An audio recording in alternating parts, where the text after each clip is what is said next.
What's up, TCCTU and ORU? It is Samson here for another episode of The Fitting Room.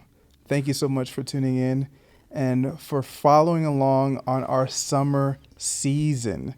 And today we have a very special guest with us, my brother, Sean. What's up, bro? Tell us a little bit about yourself. How you doing? I'm Sean Lazarus. I'm currently attending TCC, Tulsa Community College. I am in my second year going into my third. However, I will be transferring soon. Currently a major in English and literature. So English and literature. Yeah. That's what's up. Thanks, man, for tuning in. Thank you for having me. Tuning in, for showing up, for coming out, for being willing to share your story. Thank you for having me. It is a pleasure. We were supposed to do this a little bit ago, but I'm glad we're doing this now. I forgot about it.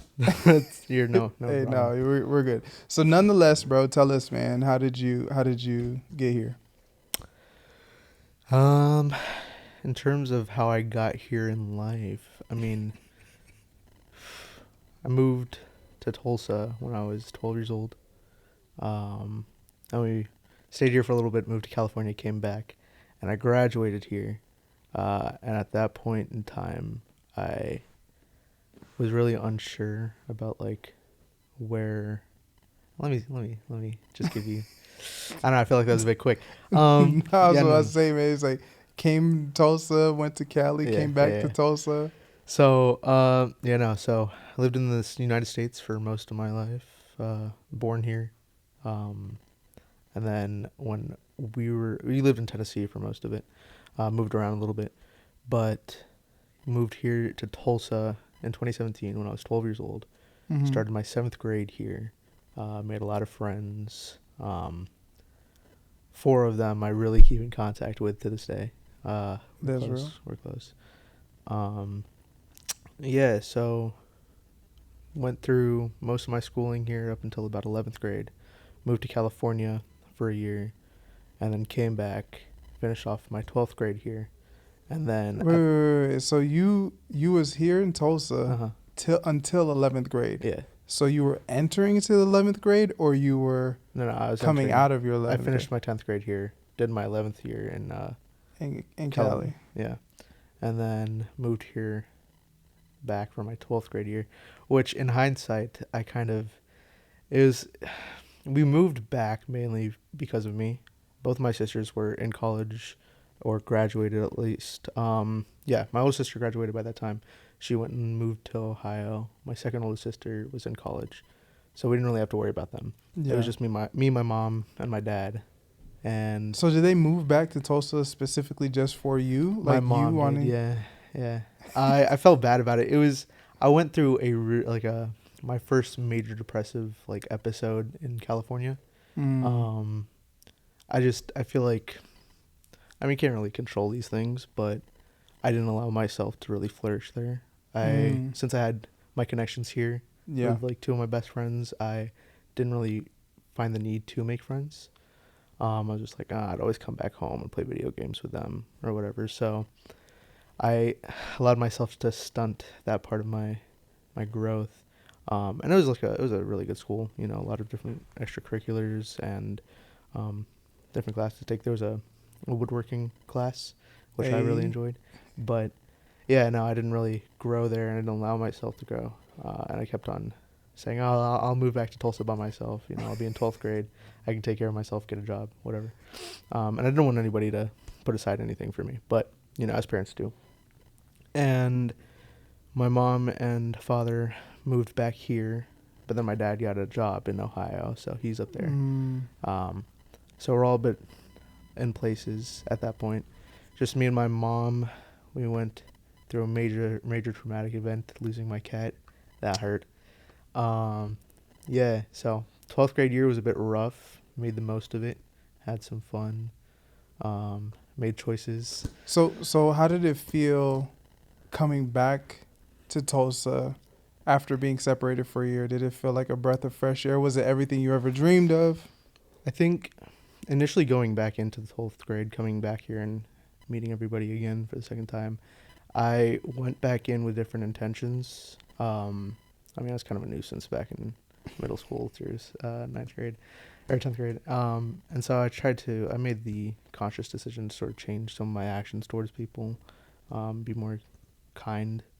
Uh, Obviously, we still make mistakes and choices as we grow. So, I mean, there were some decisions that I wasn't proud of. But I guess I'm curious as to like what made you decide to change that. I don't know, just sort of. We always sometimes need to take a step back to learn. And it was a pretty small school, Tulsa, TAA. And when you're like, which stands for Tulsa Adventist Academy. Okay. Yeah. So the people that you're in your classroom with, you see every day. If you make enemies, and it's going to be pretty difficult. And I can say that I wasn't always the best to some of the kids in the class growing up. I had my my 4 friends that I'd hang out, and that was good enough for me. I'd be the snarky sort of, belittle other people because I think it's funny, and I'd make other people laugh. And then, I'd just be quick-witted with some of those things, and I thought it was fun, Yeah. But you sort of just learn that, words do have meaning, and so try to be as kind to people as possible. I mean, if you're mean, just try to make amends. If it's not justified, it's not justified. So, coming back, I just sort of thought, make friends with everybody. Don't try to ice anybody out. And if somebody's pissing you off, then, go ahead and tell them, communication is key with a lot of people. So, yeah, I came back with the intention of making everybody my friend, which worked out for the most part. Most of the 12th grade class were all friends with each other. So that's what's up. Do you feel like you coming back to Tulsa, that there was a sense of gratitude that might have played into the way you decide to shine some kindness in the air? I don't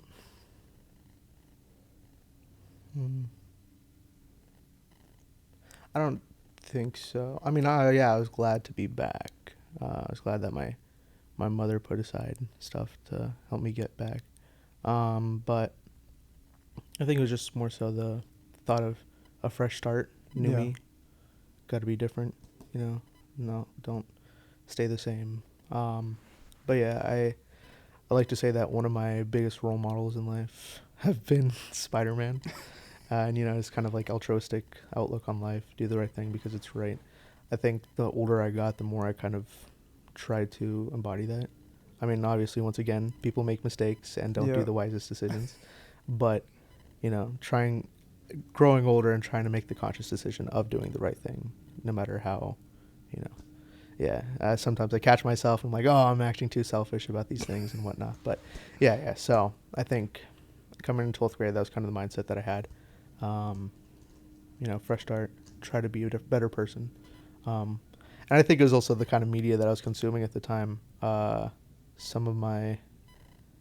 think one of my biggest forms of escapism are video games. Yeah. And I like very narrative games, and one of my favorite video games is God of War. And one of the biggest taglines from that or takeaways is, don't be sorry, be better. And I mean, like, you can be sorry. It's kind of like a very stoic sort of like view on things, philosophy on things. But, I kind of took that and spun it to my own way. I can be sorry, but I have to be better, Don't just like stay where I am. Make the conscious decision to be better. Make better decisions. Do something different. And so it's kind of like, consume and then try to exemplify what I've learned. Yeah. So, once again, we all make mistakes. I don't say that I was the perfect person in 12th grade. I don't think I'm the perfect person now. I have a lot to learn. But, it's kind of the trajectory that I'm on right now. I'm constantly trying to, obviously I find my potholes and stumble, but, trying to do my best. Yeah. But, and then graduated. Real quick before you continue on, I just want to identify, because you said something that I think is really nice, and that is, not perfect, but it does sound like you were getting better. Yeah. That the previous Sean probably would have came in there and I'd like to done a think lot that of I'm way better damage. than seventh grade or 10th grade me. Yeah, You know. and it's really cool to hear because you play video games. It's Mhm. cool. You have a good time, a little escapism, but it also sounds like you're learning. Yeah, So yeah. that's kind of cool to hear. I'm a big fan of a lot of like basically all forms of media. So, and one of my biggest passions I'd like to say are like storytelling and just Hmm. sort of, you know, deep dive into discussions and video essays about certain things and everything. And so books that I'd read, movies that I'd watch, music I listen to, video games I play. I like to really I mean, if it catches my attention, it catches my attention. I'd like to deep dive, see what the story is. What Yeah, can I take away?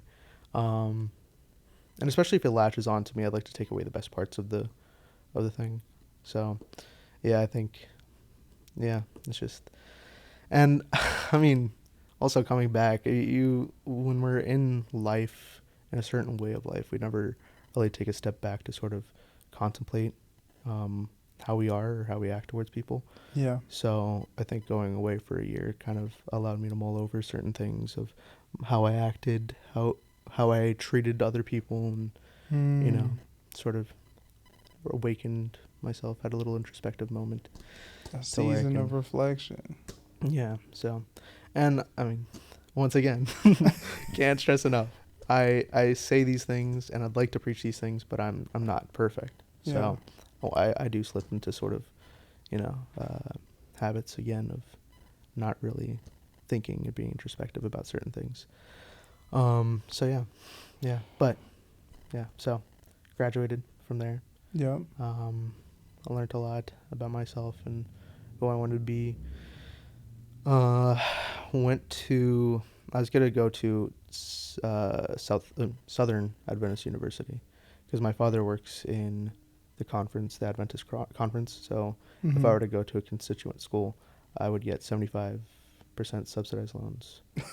Come on. So yeah, it's either I could go to like a state school or some other school, but I mean that's a lot more money. Yeah. And from most of what I've learned from people, it's that it doesn't necessarily matter which school you go to as long as you have a degree. Um, so yeah, I mean it was my father's alma mater. I decided, why not go? Yeah. Both my sisters went to Southwestern Adventist University, which is in Texas. But at that point in my life, I was kind of like, I don't want to be dictated by what other people knew of them. They were kind of popular on campus, I'd say. Most people knew them, most of the teachers knew them and everything. It's a small campus. So it's like if I went there with a Lazarus name attached to me, um, most people are going to look at me and be like, oh, you're Shanae's and Michaela's brother. And I don't want any of that. Nor Yeah. if, like, I got special treatment because I was them. I wanted to be my own person. And so... I feel like there's, and I don't mean to cut you off. No, you're fine. I feel like that is something that a lot of people think about when they're Yeah. making decisions for college. Like they're thinking about where where their Mm-hmm. older siblings went to. And they're like, man, do I follow in their footsteps? And some people maybe see it as an advantage. Like, oh, I'm going to Yeah. go there and I'm going to take advantage of that. And some other people are like, no, I'm going to chart my own path. And so, Yeah. Yeah. I don't know. It's kind of like you have, especially coming out of 12th grade, it's very daunting because, I mean, these are major life decisions that you're making. And so, I don't know. Everybody has their own path and how they view things. I mean, I'm going to come on here and speak my piece that I think we should stop enforcing this whole, like, we have to go to college immediately after yeah, high school. I think most scholarships should start or continue after the first year of college because, you get scholarships from graduating. It's like only if you go in during your freshman year will this apply. true. Most people don't really know what they want to do whenever, Mm-hmm. especially if they're caught up in their life, then they're not thinking of necessarily two steps ahead. Yeah, It's like you're forced to make these thousands of dollars worth of decisions, and what if you make the wrong decision? There's all these sort of doubts and different paths and yeah, opportunities you have to consider. It's a lot of pressure on an 18-year-old, and so I think 100%. if we were to allow them to breathe, sometimes school might not be for them. Or not. Everybody has a different path. Those who want it can go and aspire, but if people were to take a year abroad and go explore the world and life, they could find their passion and really enjoy what they do when they graduate, rather than going into a major that was secure and Mm-hmm. will make me money I don't enjoy it, but at least I'll be comfortable, rather than that, but that's my little soapbox there. So yeah, I was gonna go to Southern. I was gonna go into their Smart Start program, where you go a month prior for a free class, get the credits. You'll just have to pay for room and board, or you can opt out of that. So basically, it could just be completely for free. Yeah. So I went for that, got some history credits under my belt. I enjoyed my time there, but my biggest fear in life, I think, is probably debt and money. So the smallest debt can set me off. I just feel like, start worrying about so many things. And I didn't really apply for many scholarships. I'm not as much of a go-getter as some people might make it out to be. But yeah, so whenever I got the paper that says, oh, you can take this plan to pay this much off before the next semester, it was kind of daunting to me. I was like, oh, I don't know what I'm doing. The most money I've made is probably like $1,000. So I called my dad up, and he was like, we could do this, we could do that. But I mean, if you had gone to Southwestern, you would have gotten in like a free year completely, almost. And I was like, maybe I should. So like the last 2 days while I was there before the school year started, I had a meeting with my family, some of my best friends, sort of got their opinions and stuff. And the options were continue here and sort of figure out my way, go to Southwestern and do that, or come back to Tulsa and complete 2 free years, or almost 3 years at TCC. And I decided to go for that. One, because I'll be living at home, so expenses wouldn't be as much. And two, it was 2 free years, so I can really use those years to sort of think about what I wanted to do. Yeah. And I think that was very beneficial for me. However, the only downside is that I kind of low-key wasted 2 years just switching between majors. I'd rather do it now and not really have to worry about spending as much money doing that. But yeah. I mean, so I went into TCC with a psychology major, and my initial plan was to become a doctor in psychology, get my doctorate. Yeah. I don't know, study something or whatever. But I'm not a scholar. I'm not an academic, So being in a study sort of environment, it's not one of my fortes. I don't really enjoy it. So then I was like, okay, I created a 5-year plan or 10-year plan, but the plan was to go into aviation, get my pilot's license, fly for a couple of years, gain a bunch of money, and then funnel that back into a different education of something that I was passionate about. Yeah. And I had concluded by then that I'm much more of a hands-on kind of person. I like to work with people. Yeah. And I have a big passion for storytelling and reading and writing, and I think we have a lot of knowledge that we need to pass on to the next generation and set them up. So I thought, what's the next step in that? Teaching, I like that. Real quick, and just because there's a lot of things along the way that's really good to kind of maybe even lean into. One of them being making the decision for college financially. Yeah. I feel like there's a lot of people that don't really chew on that or process it, but it really sounds like you are. It's terrifying. Yeah, you're very cautious about making that decision. It guided you to TCC. Mm-hmm. Yeah. And it sounds like it was a good thing too, because as you mentioned, you're trying to find a major. I mean, it has its ups and downs. Mm-hmm. So, one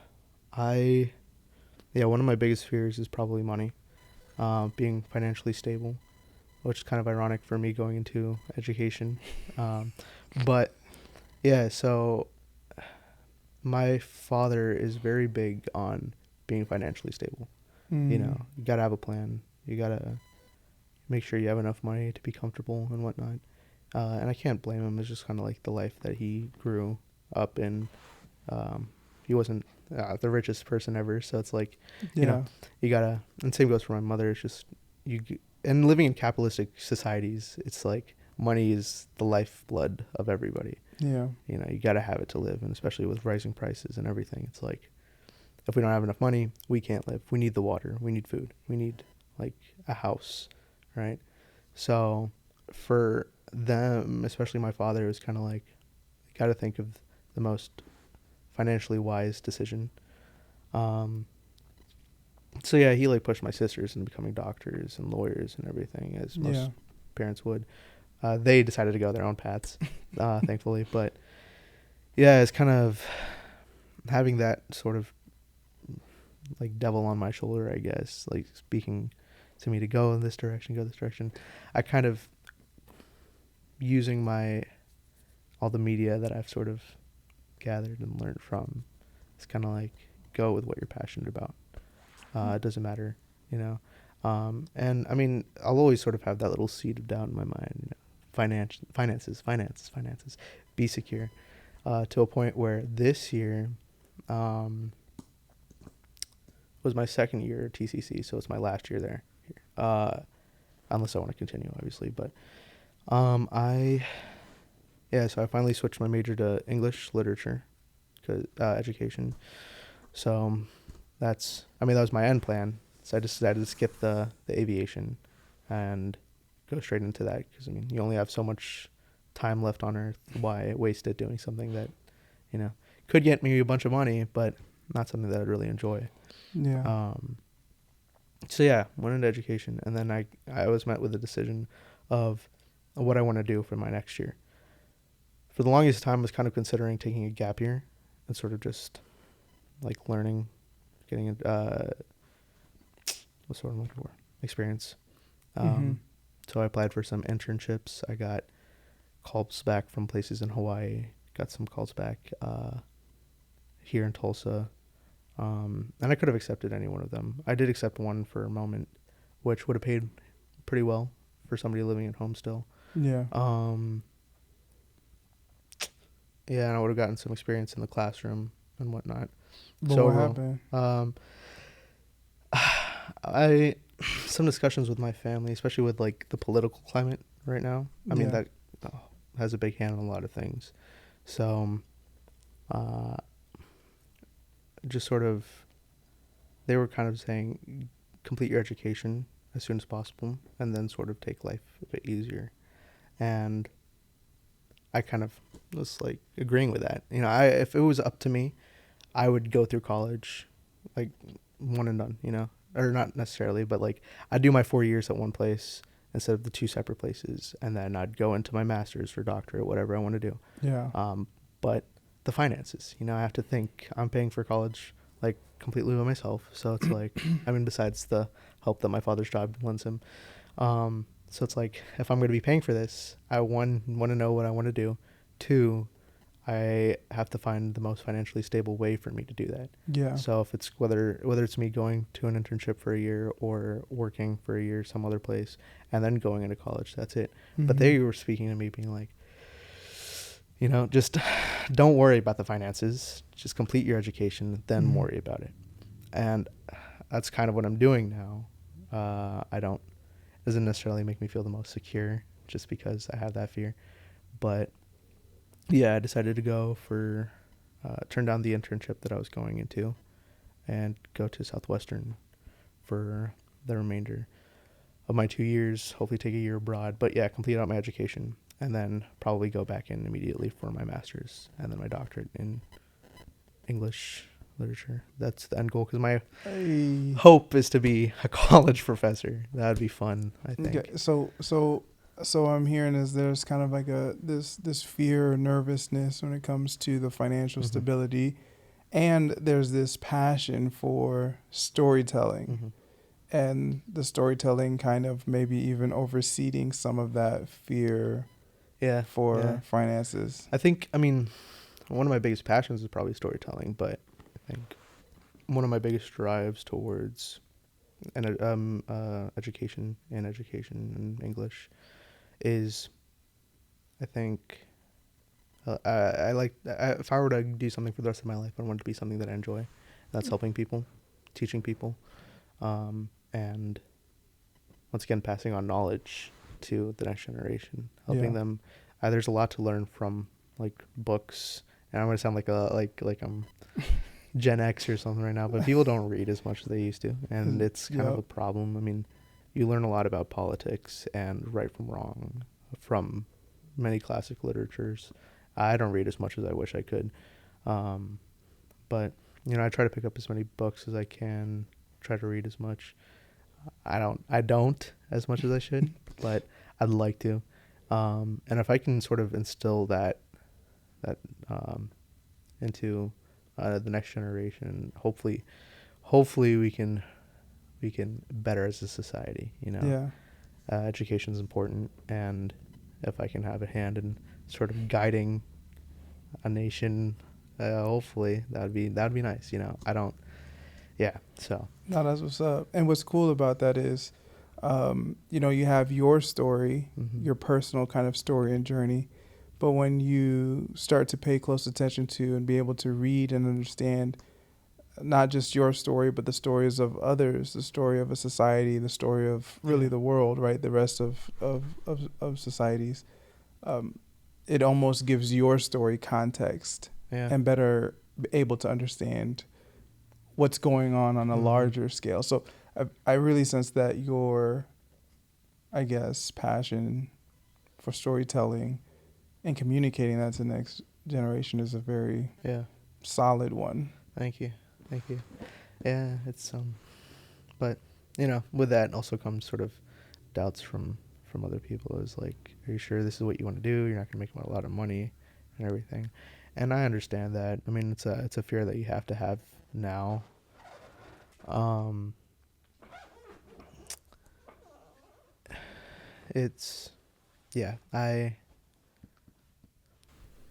I understand that I'm not going to make a lot of money doing it, but it's something that I'm passionate about and something that I wouldn't mind doing for the rest of my life. I would like to think that I'm not very materialistic. I mean, I like to look nice and have clothes and whatnot, but if I just had like a couple shirts and what I needed to survive and I was doing what I enjoyed, I'd be fine. Come on. I don't require a lot of stuff in life. It's like whatever I need, I need.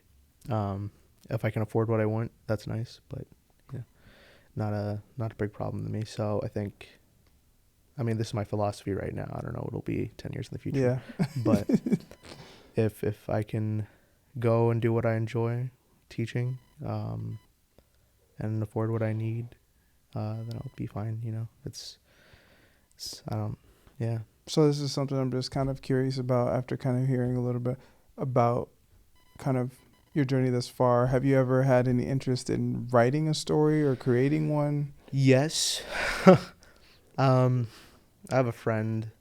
He made a bunch of short films for classes, and after watching a bunch of those, everybody's had like an imagination when they were a kid, and I mean, I'd like to think that I still have a pretty big imagination with a lot of things, and I mean, part of me would like I thought it would always be cool to be an actor, or a story writer or something to tell a story. And like one time during the summer, I'd really like to write a short film, and then sort of put that on video. I think that'd be cool, even if like it doesn't.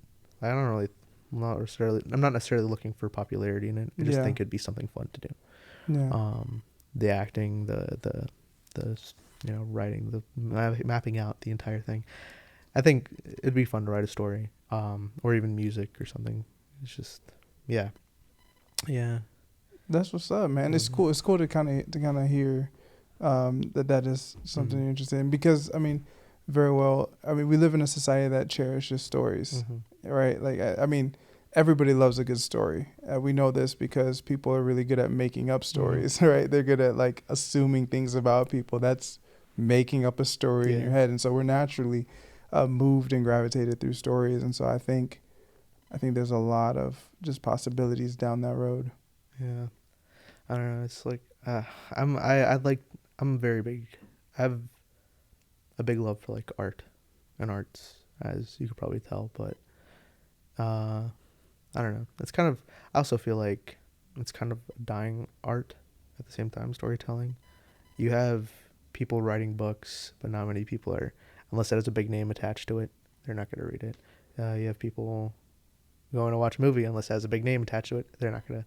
And you can see this like with AI too, sort of taking over. A lot of people use it for art.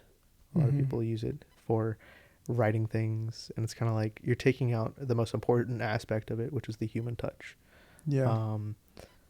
So I mean, you can also see it with big, like movie productions. You have conglomerates like Disney, rehashing old stories that they've already told, and using the same IPs. And it's like, yeah, it's fun to go watch those films, but like, there's so much more interesting things to watch. I think one of the most recent movies that I've really enjoyed to go and watched multiple times, I think, is Sinners. Yeah. It's I mean, it has aspects of stories told, you know, like older movies like Dusk Till Dawn and whatnot. And it's like there's obviously things that are gonna be homages to other things, but it's for the most part like an original story. It wasn't based on anything. It was just a story that Ryan Coogler, the director and writer, like wanted to tell. And him with his crew and all those people, and it was fun. It was enjoyable. It was something different, and it was a pretty big movie at the time. You know, coming out, I think, still a pretty big movie. Everybody was talking about it, making memes and posting things on TikTok, and like people enjoy that sort of stuff. Yeah. And now you have the Lilo and Stitch remake, which I haven't watched and I'm not going to watch. And so many things I've seen have just been like, oh, this is a terrible movie. They changed like the most, and like I can go on a huge rant about this. It's like in that movie, spoiler warning for anybody who hasn't seen it, but it's like at the end, in the live action, Nani, Lilo's sister, gives her up to the state and goes and moves to mainland U.S. to pursue a career in marine biology. Right? Wait, what movie is this? The live action Lilo and Stitch movie. What? In the original, she stayed with her sister. The whole plan was like, Ohana means family, no matter how broken. Like one of the greatest quotes from that, in my opinion, is, "This is my," when Stitch says to the alien empress thing, "This is my family. It's broken and little, but it's mine." You know, and it's heartbreaking. It's like, oh, it's so cute because it's like touching. But then, and then that you had Nani, her sister, fighting to keep Lilo the entire time, because they're all that they had. But in this live action, it's like state propaganda. Hey, give us your kids, even if you don't want them, we'll take care of them. Which they don't. But it's like, it's I don't know. It just sort of ruins what was special about that movie. Yeah. The emotional connection towards the characters and the bonds of family that it sort of tries to show. And this new movie is kind of like whitewashed in a sense. I mean, one of the parts in the original movie was the night before they thought that Lilo and Nani were going to get separated. They were sitting together in a hammock and they were singing Aloha Oi, which I've seen many TikToks on this. It's like that was a song written by the chiefess of the time when Hawaii was being annexed by the United States. And it was kind of like a "I'll see you again" to her people after being colonized, or during the process of being colonized. And that's the song that they're singing to each other. If we get separated, we'll see each other again. In the movie, the live action movie, they're getting separated, and it's by choice to give it up to the state. And it's like you can see the blatant sort of propaganda in the story. You know, it's like corporate, that's good, not familial bonds. That's crazy. And it's kind of funny too, because she goes to mainland for a marine biology career, which Hawaii has some of the best marine biology schools in the. But yeah, it's a whole tangent. I mean, but yeah, so I don't even know how I got on this topic. It's all good. It's all good. No, I mean, you definitely have a passion for stories, and so that's clear to see, and I think that's really cool, and I know that that's going to be something that I'm sure you're going to tap into in some creative way. And so, right now in your life, what are some of the challenges or opportunities that you see around you? Challenges in terms of opportunities. I mean, I had some in the internships that I was applying for, but I think one of my biggest challenges is sort of being here for so long. I mean, I moved back to Tulsa because I enjoyed the people and everything, but growing within the last 2 years, I've sort of been stunted by staying here. I mean, you can only stay at home for so long, and you sort of, I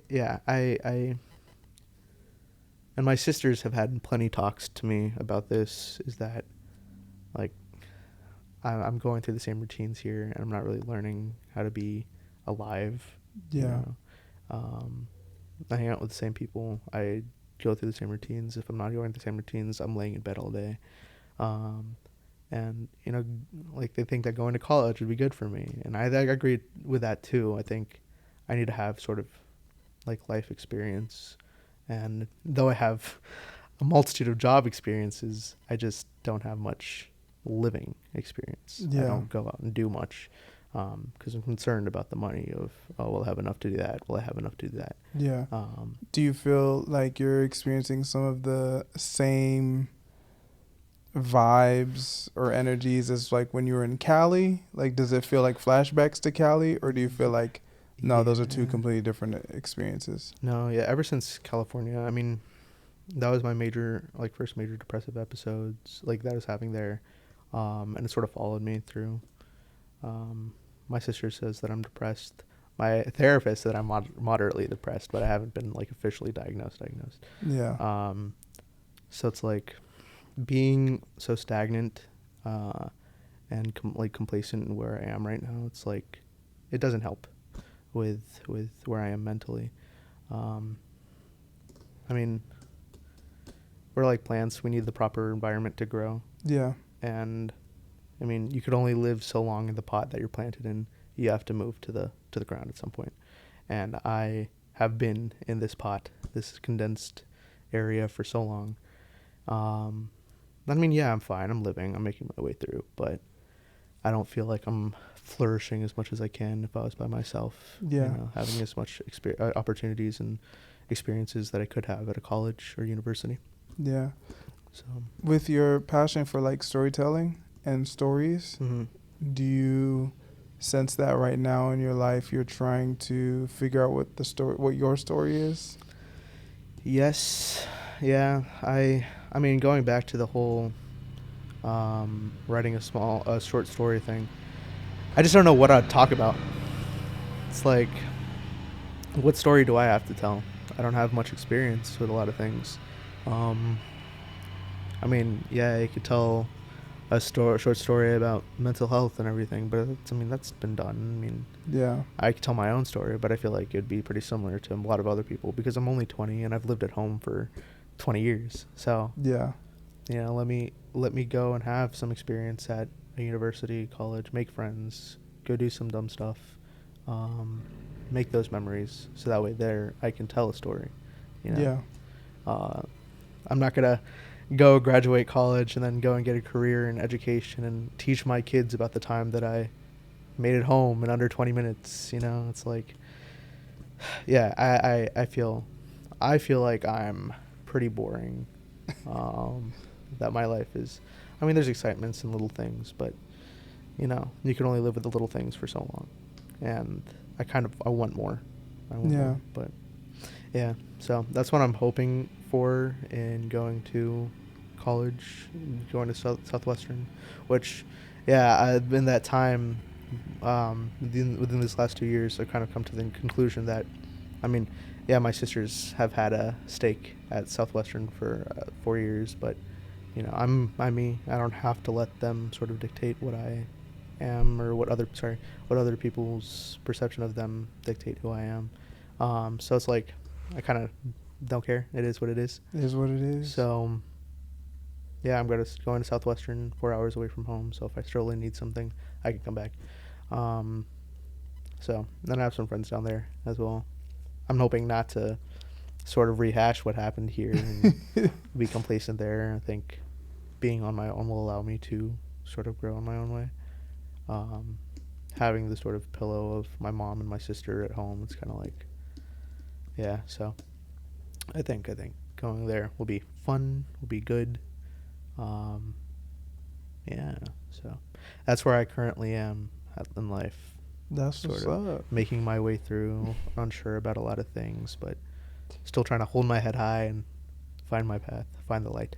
Yeah, you know, I heard that there are like when it comes to what is it, fiction writing, Mm-hmm. like storytelling, that there are a couple different ways that one can go about it. One could, you know, figure out the entire plan Mm-hmm. and then write it. Some people figure out, you know, they know the ending and then they just kind of work towards the ending. But then there's some individuals who just write, Yeah. and sometimes they just get stuck and they wait for it to Mm-hmm. unravel on its own. They let the characters develop as they write, and that's, to me, that's always been Yeah. scary. But I've heard that many times that those are the books that make Yeah. the Yeah. most I mean, powerful impact. a lot of the. I mean, even like there was something that just came to my head, but I completely lost it. All the like some of the most popular movies, franchises too, are sort of that way. Um, I mean, like look at Star Wars. Mm-hmm. George Lucas, the creator, he didn't have a plan for most of it. And then he told his story. He let his characters develop. He wrote the prequels, let his characters develop. Yep. He, thankfully, with that he had the plan with most of them at the end. But and then it's grown to like this huge, massive IP, Yep. and it's super popular. And I think I'd I would like to think that I could achieve something like that even in my own life, just sort of let it play out how it is. Yeah. But sometimes you hit roadblocks, and this is just one of them where I kind of have to find my way Yeah. over. But yeah, I'm hoping that my story would be something that I have a lot of fun in. Oh, You know, 100%. I don't need to live some grandeur life or anything. I just need to have fun. Yeah. That's my biggest. Yeah. Okay, so when you kind of see your life in the future, Yeah. where do you kind of see yourself down the road? Ideally, teaching somewhere and having a beach nearby. That's the one. I'm a beach guy all the way. I love the beach. My dream life would be a beach bum, you know, living on the beach with a campfire, no shirt, no shoes, nothing. Just sort of vibing.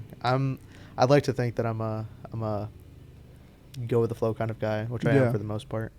Unless it comes to my future, then it's kind of like, but I'll gladly let somebody else take the reins anytime, you know. Yeah. Let me just sort of vibe out. Yeah. So ideal future, living on the beach by myself or with a family, Hey. and doing nothing, you know, just helping Enjoying people wherever life. I can, living, not having to worry about money, bills, nothing. But for the current future, I'd like to go through with my undergrad, my bachelor's, get that out of the way, and then move to I don't know, maybe like the UK or something. Yeah. Get a little job up there, a little area, live. Because I mean, right now, I think for a lot of like younger people, they sort of gravitate towards cities. Yeah. Because that's where everything's happening. And then as you grow older, then you kind of want to move out to a more secluded area. And I mean, I don't mind living to the secluded area, preferably the beach once again. But no, yeah, I think I'd like to live where everything's sort of happening, live life. So complete undergrad, move to the UK, not too far from, I don't know, Portugal or something. And then on the weekends, take a trip down to the beach, you know. But yeah, so go to the UK, maybe complete my master's there. It'd be very difficult. It's a very competitive space up there, much more than up down here, because you know. Yeah. But so yeah, I think, and it's kind of like a little struggle that I've been dealing with for a long time, is that I don't really apply myself when it comes to school. Kind of have this. It's depending on what you apply it to. It's kind of an unhealthy or healthy mentality of whatever will be, or Yeah. it is what it is, kind of. You know, whenever I'm met with a struggle, it's most of the time it's just like, it'll pass, something will happen, it'll figure itself out. And for most things, you know, that could be said to be good, but there's a lot of things that you have to apply yourself to, and one of those things are school. And for me, it's kind of like throughout middle school, high school, I sort of didn't really apply myself as much, and I'd get like A's and B's, and I'd be fine. And then how everything changes when you go to college, because that's where it's a lot harder. But living with that sort of mentality of like, oh, I can just sort of, ease my way past and I'll be fine, and having people, a lot of people saying, oh, if he just applies himself, he'll be such a great student. Oh yeah, It's that's like the one. it's sort of, you lie to yourself that, oh, I'm fantastic. I'm doing this well. If I'm not even trying, imagine if I do try. But then and then especially in my 12th grade year, that was sitting in the back of my mind, and I'd sort of psych myself out that if I do try, what if I fail and I'm not that good? And that sort of fear of failure has prevented me from really applying myself to a lot of things. Because in my mind, it's like, if I don't get it the first time, then, that's it. Yeah. And like you were telling me about somebody who had to try to get into nursing school multiple times and finally did. And I think it's good to hear that every now and then, that if you don't, at first you don't succeed, try again. Keep trying. Right. I think that if I were to fail at school, or if I don't get into a school that I want to, like, oh, that's it. Right. But I think it's important to sort of keep in my mind that I can try again. I can try better, or to be better, try to be better, and then try again. Yeah. So yeah, I especially in these next 2 years, I've got to sort of be on top of myself, and I think, hoping that being in an academic environment would help nurture that, especially with living at home. Going to like 2 classes a day and having the rest online is like easy, but it's not like, doesn't help to really nurture much of my critical thinking skills or anything. So it's like, yeah, I'm hoping to do better in these next 2 years, and that I can really apply myself and do the best that I can, learn the most that I can, try to be the scholar, for a moment. That's the one. So yeah, and then, so that's the plan. Complete the undergrad as best as I can. Try to get into a school up in UK, work on the side, maybe be a small time teacher up there, or maybe just work in a coffee shop and and work and go to school up there. But yeah, I don't know. I kind of like taking life easy, and I think that's kind of unhealthy with a lot of things, because then your work ethic sort of declines, unless you're just one of those people that never lose your work ethic. But yeah, that's what's up. Yeah, get my master's, doctorate, become a professor, but the goal is end up at the beach. The goal is that the beach is always the final destination right there. When I'm old and gray and wrinkly, let me be by the beach. Yeah. That's what's up. Well, like, I appreciate you, sharing kind of the stories, and if you have any words of encouragement for someone who's listening right now and they're just like, man, I feel kind of like I'm stuck. What encouragement, if you could just give them a wise line from Sean to just kind of encourage them on their journey. Don't give up. Try your best. And apply yourself. It's never too late to apply yourself. It's never too early to apply yourself. Come on. Yeah, as long as you're trying your best and you're trying your best, I don't think you'll. No, and don't put a lot of pressure on yourself. That takes a lot of people down. Sort of be happy, try, and succeed. Yeah. That's the one. Nah, I love it. Thanks, man, for being willing to come on and share your story. And it's cool because it kind of like falls in line with even what this whole thing's all about, hearing stories from students. And so your passion for storytelling and just getting to know kind of some of your background gives us context to you, but also context to ourselves. Yeah. And thank y'all for being willing to tune in to another episode here at the Fitting Room. And if you would like to come on here and share your story, we would love to have you. feel free to fill out that Google form. The link will be somewhere available, description or something of that sort. And until next time, we hope that you see how you fit in the fitting room. Peace. That's it. Right on. That's the one.